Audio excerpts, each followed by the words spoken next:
Hello, everyone. I'm Joe Newmeyer, film critic for New York's WOR Radio, and welcome to the press conference for Netflix's The Trial of the Chicago 7. Apologies on no video. We're on audio only, myself and our guest, writer-director Aaron Sorkin. Hi, Aaron. Thanks so much for joining us, and congratulations on the film. Joe, thanks very much, and it's great to be here. And I want to apologize to the group. My internet went down about an hour ago, and that's why this is audio only. Though I have to say, you ain't missing anything. Well, 2020 strikes again. That's right. Aaron, I'm going to start off with a couple of questions, and I'll take some questions from our CCA members. The film is terrific and obviously couldn't be more timely. The events feel as if they dug a tunnel in 1969 and emerged in the middle of 2020. But of course, you filmed it in 2019 and first started work on it 13 years ago. Is that right? How does the chronology work on that when it started? Yeah, that is right. It was 14 years ago, actually. In 2006, I was asked to go over to Steven Spielberg's house on a Saturday morning. And just to be clear, that's uncommon. I don't hang out with Spielberg. He told me he wanted to make a movie about the Chicago 7. He wanted me to write it. I said, that sounds like a great idea. That'll be a terrific movie. Count me in. As soon as I left his house, I called my father and asked him who the Chicago 7 were. I didn't know what Steven was talking about. I was just saying yes to working with Steven Spielberg the way literally anybody would. So I then, I had to go to school on this. There are a dozen or so good books written about the Chicago 7. There's a 21,000-page trial transcript, but most critically, I got to spend time with Tom Hayden. He passed away 4 years ago, but he was very much alive when I started working on this. And once in my head, the film kind of organized itself into three stories that would be told at once. The courtroom drama, the evolution of the riot, how did what was supposed to be a peaceful protest devolve into such a violent clash with the police and the National Guard. But the third story was the one that I would only be able to get from Tom, that wasn't in any of the books, that wasn't in the trial transcript, which was just the personal story between Tom and Abby, two guys on the same side who can't stand each other, who each thinks the other is doing harm to the movement, but in the end they come to respect each other. I turned in the first draft, and after a year and a half or 2 years, maybe. And the next day, the Writers Guild went on strike, which meant that for several months, a writer couldn't talk to a producer or a director or a studio about the project that they were working on. When we all came back, we had other commitments, and that was the beginning of the film just getting kicked down the road for a while. Until two things happened at once. One was that Donald Trump was elected president, and he was holding big rallies where he would say of a protester, in the old days, they'd have carried that guy out of here on a stretcher. I'd have to punch him right in the face, beat the crap out of him. I'll pay your legal bills. He began being nostalgic for 1968. And by then, I had directed my first movie, Molly's Game. So Steven said, the time to make this film is now, and you should direct it. So that's what happened. We thought that the film was plenty relevant last winter when we were making it. We didn't need it to get more relevant. Yeah. But obviously it did. The protests in Seattle, Minneapolis, Kenosha, Lexington, Washington, D.C., and seeing tear gas again and nightsticks. And this time Donald Trump in the role of Mayor Daley. We couldn't believe our eyes. It was chilling. It was shocking. And that's the story of how the movie got made.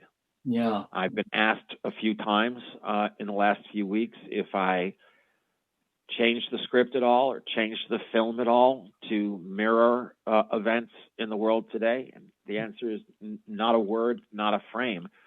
Events in the world changed to mirror the script. Yeah, yeah. And it even brings us to this point, which is, One of the things I love about the film is it shows how there's this potent mix of elements and events, Aaron, that they led up to the protest, the loss of leaders like MLK and Bobby Kennedy, the splintered anti-war movement, Mayor Daley's law and order approach, even Chicago itself. I'm wondering what were some of the keys that helped you boil it all down in many ways to the two philosophical viewpoints of Tom Hayden and Abbie Hoffman, played so beautifully by Eddie Redmayne and Sacha Baron Cohen. I'm thinking of that moment specifically when Hayden says nothing changes unless we can actually win elections, and that's right. Yeah, that's crucial, that element to it. Yeah, that ultimate showdown between Tom and Abbie, that was a very important part of the story to me. First of all, like I said, it was the only part of the story that couldn't be found in a book or in the trial transcript. It was the only part of the story, that part of the story you had to get from Tom Hayden, as well as, by the way, the other thing I got from Hayden that you wouldn't be able to get anyplace else was OUR, our. The fact that he meant to say, if our blood is going to spill, let it spill all over the city. And that he dropped the our, which then sounded like he was saying, let's go out there and start, hitting back. And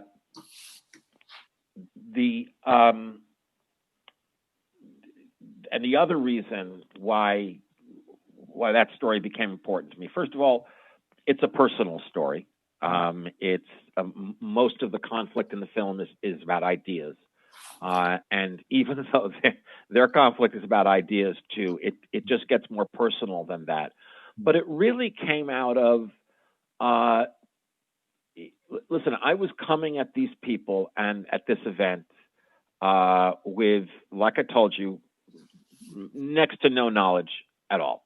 I had a vague sense that Abbie Hoffman was a figure in the counterculture in the 60s, and a vague sense that Tom Hayden was married to Jane Fonda at one point, and that there had been some civil unrest in Chicago during the Democratic Convention in '68. But that's it. So coming at this with no preconceived notions, I think turned out to be a blessing. And one of the things that happened was I had a hard time getting fully on board with Abbie Hoffman, who I knew needed, he was going to need to be one of the heroes of this film.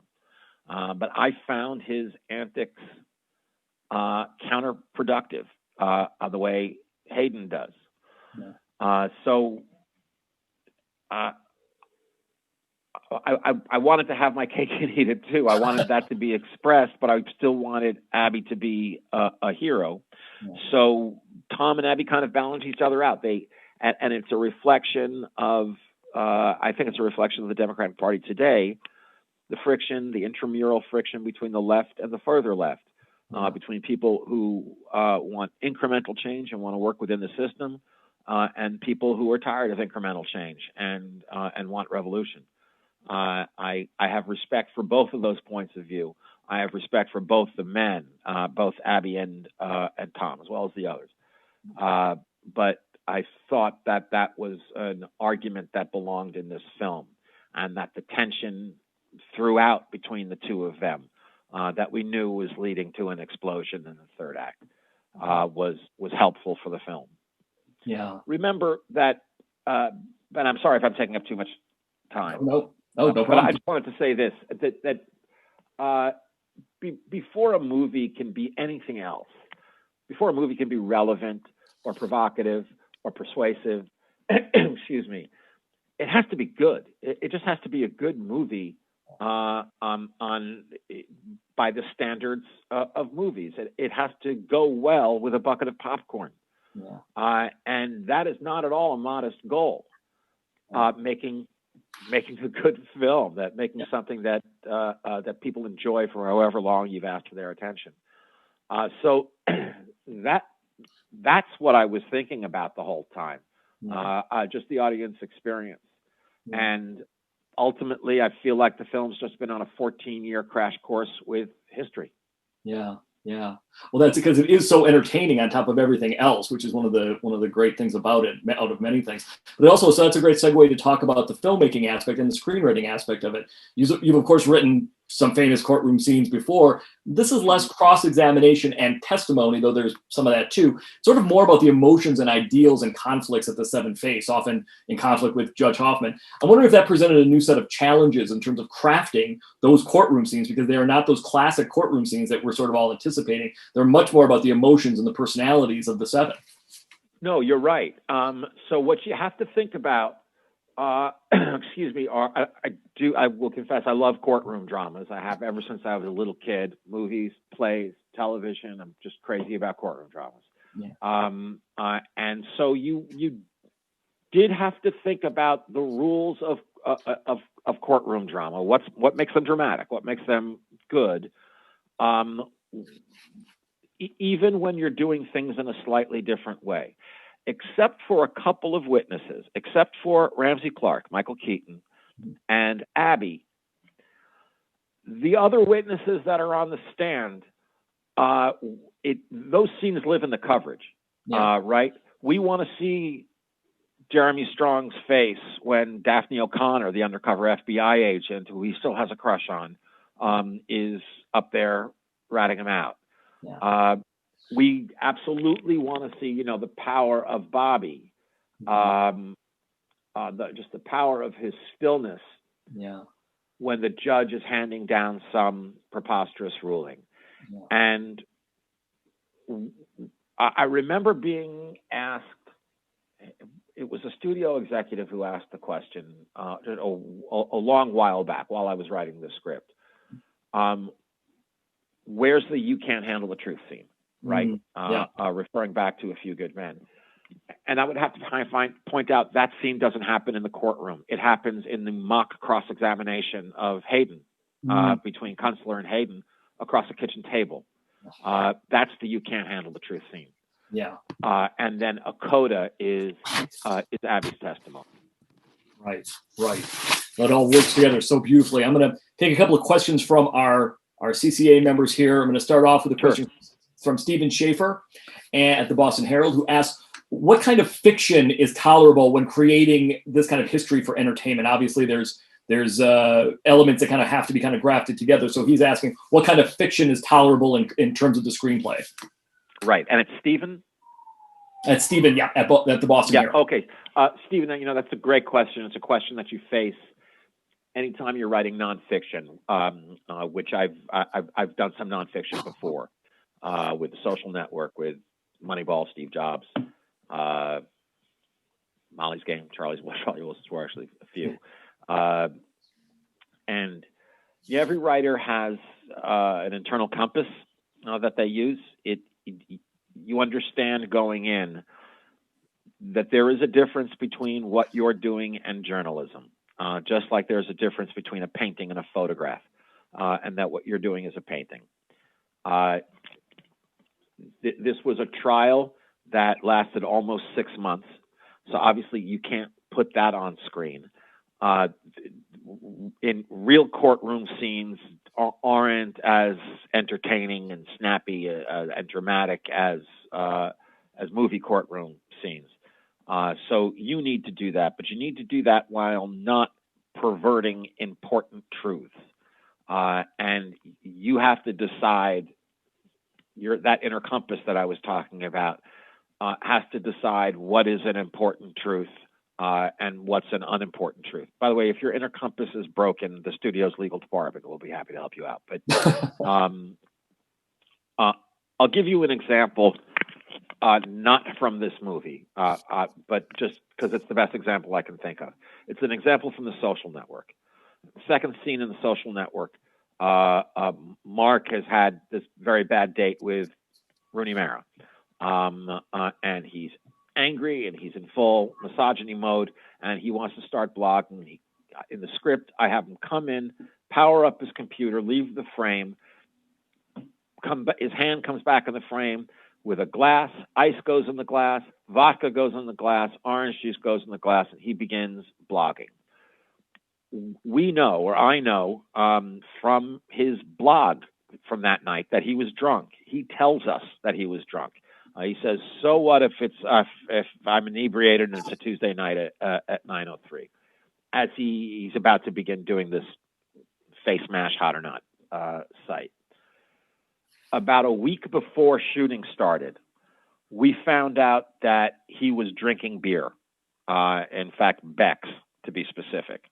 And David Fincher said, Aaron, it's, we got to change it from the vodka and orange juice to beer.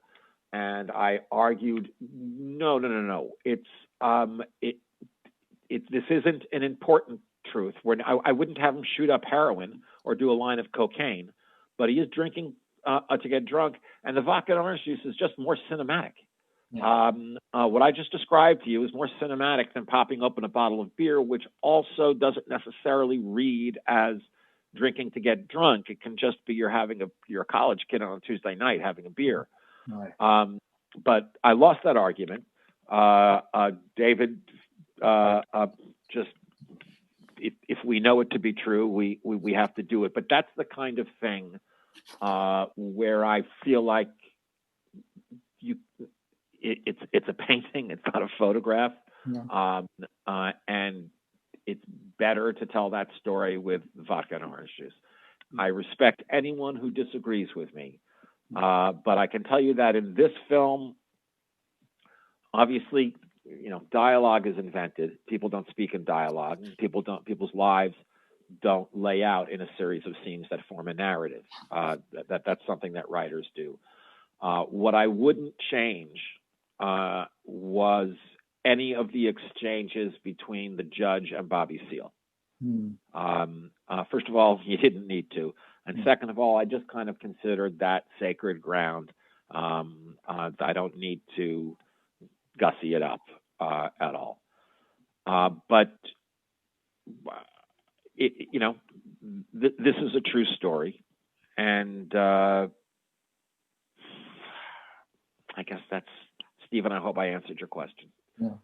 Going on now, there's a question from Sean Kernan from the Regional Media, Radio, and Vocal Media, who asks, with this amazing cast that you have, was there a role that was particularly difficult to cast, Aaron?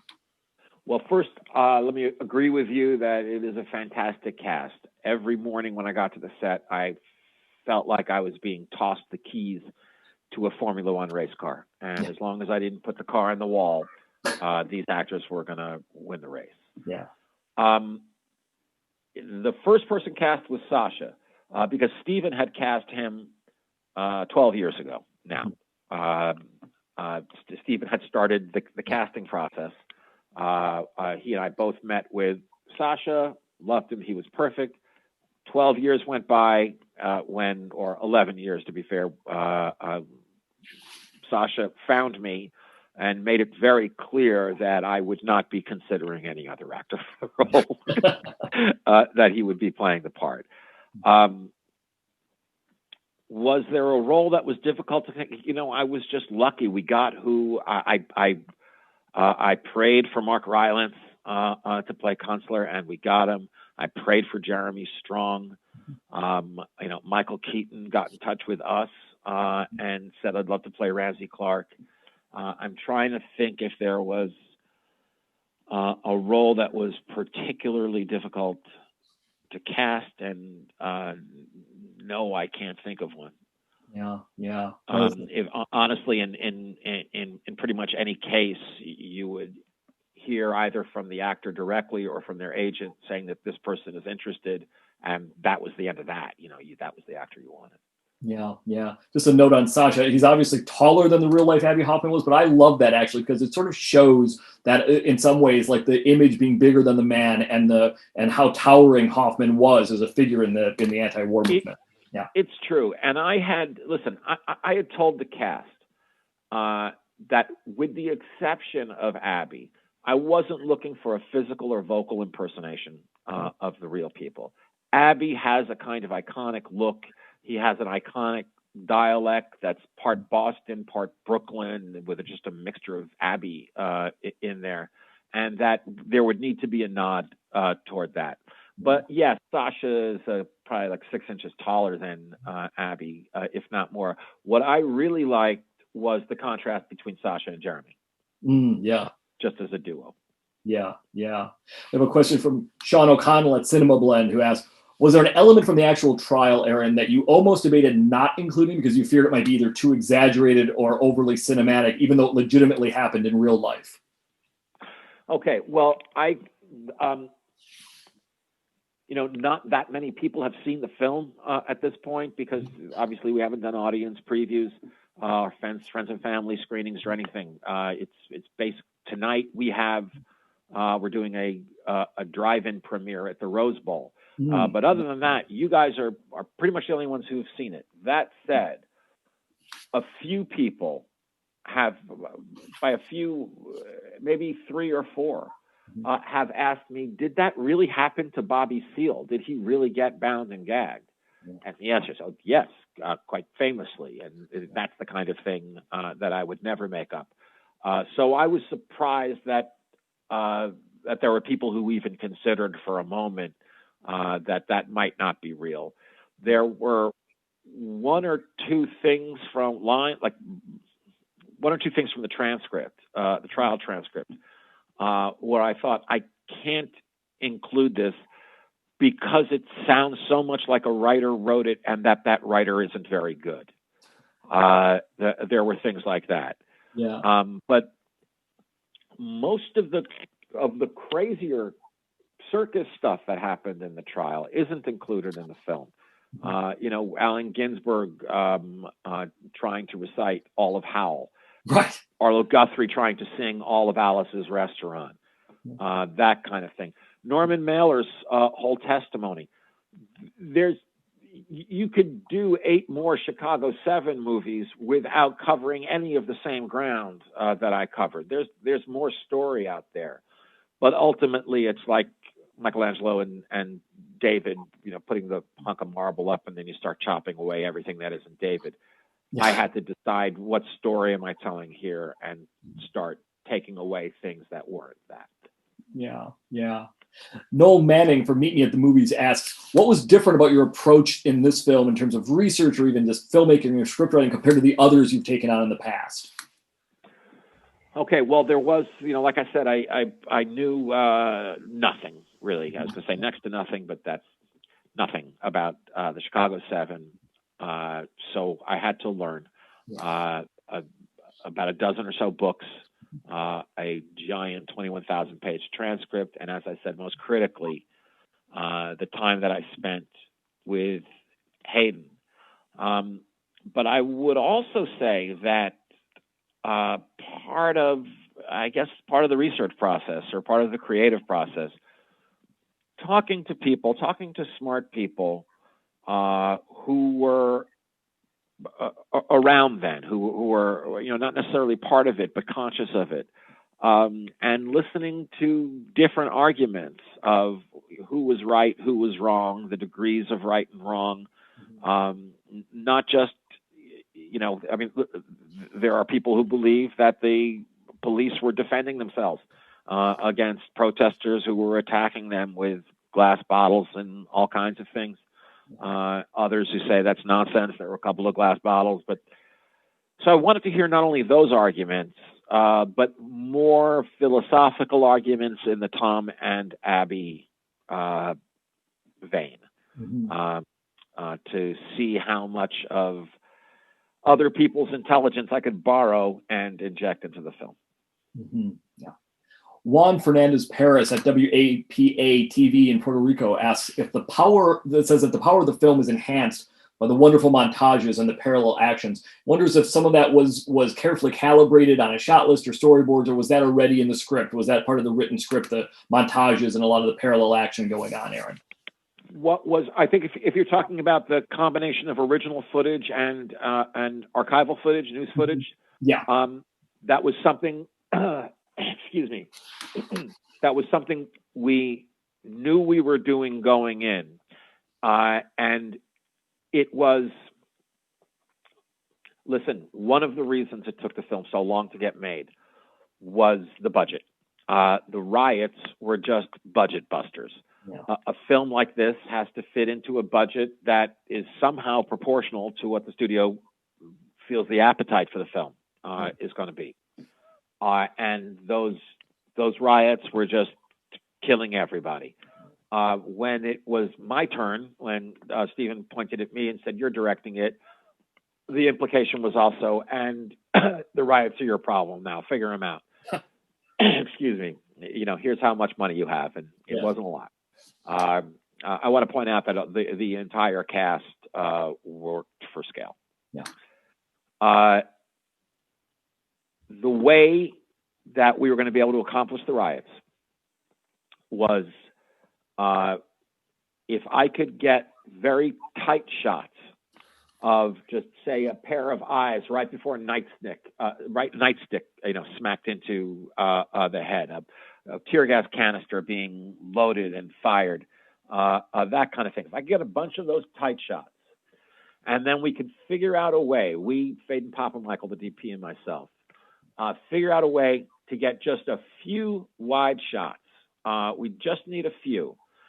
Then we could cleverly, Alan Baumgartner, our editor, and I could find a way to mix our original footage, our tight shots, and our few wide shots with the archival footage to make a cohesive piece of drama.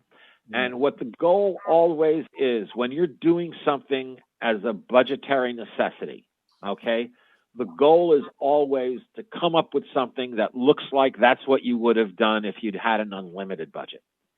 And I think that's what we ended up doing. The really lucky break that we caught was that we were able to shoot in Grant Park in Chicago, where this took place. So our footage was going to match the news footage. I don't want to be glib about this, but the tear gas was helpful too. Having all that smoke to camouflage certain things, we could make it look like there were more people out there than they really were. And then having an editor as talented as Alan and a DP as talented as Faden, of course, helped a lot. Yeah. In fact, but the short answer to your question is that in the script it would just say we're mixing black and white archival footage with original footage, and I would just keep emphasizing tight shots, so that the budget people weren't losing their minds as they read it. Your note about it filming happening in Grant Park and on Michigan Avenue and everything, Aaron, segues into a question from Ray Pride from New City and Movie City News, who asks, how many layers of research for historical veracity, locations, and production design were there? And so obviously that kind of segues into this note of filming right actually on those actual locations. But let's even talk about production design, and how that came about. Because that's a whole other level of research that happens. Our production designer was Shane Valentino. And he comes to me with a big thick notebook of reference sketches, of photographs of the actual moment. He has done a big deep dive into this. I mean, right down to what kind of pen a person would have in their hand. So that's incredibly helpful. But going back to fact and fiction, there were things that I changed there about the physical reality. I wanted the real courtroom that this took place in was not an impressive room. It wasn't particularly big. Kind of looked like the OJ courtroom, one of those post-war rooms that looks like a junior high school multi-purpose room. Knowing we were going to spend as much time as we do in that courtroom, it needed to be more interesting to look at. It needed to be more textured. There needed to be big windows that Faden could pour light through, so we could get shadow, light, different times of day, weather out the windows. I wanted it to feel big and imposing, so you could feel the size of the government on top of these people. In the kingdom that Frank Langella was overseeing. And if we were saying the whole world was watching, I wanted it to feel like the whole world was watching, to have a gallery that was packed with 140 extras every day instead of just 3 rows. So I don't feel I changed an important truth about this story by doing that. that's the kind of thing I'm willing to do. Yeah, yeah. Question from Lynn Venhouse at the Webster Kirkwood Times and KTRS Radio. What was the biggest revelation you had when you were doing research on the case? And it might even be something as simple as actual testimony or anything, Aaron, but what was your biggest revelation? Some of it was the testimony. By revelation, if you mean shock, it was the biggest shock for me was what happened to Bobby. Yeah. A close second was the judge not allowing the jury to hear Ramsey Clark's testimony. The judge not allowing the jury to hear the former attorney general, the attorney general who was in office when this happened, say, we investigated the whole thing and we came to the conclusion the Chicago Police Department started the riot. The judge not letting the jury hear that. Yeah. Yeah. Those are stunning moments in the film and in real life, obviously, as well. I'm going to wrap up. Yeah. I'm going to wrap up, Aaron, by saying that so much of your work deals with fatherhood and the importance of it, reactions to it, and reverberations from it.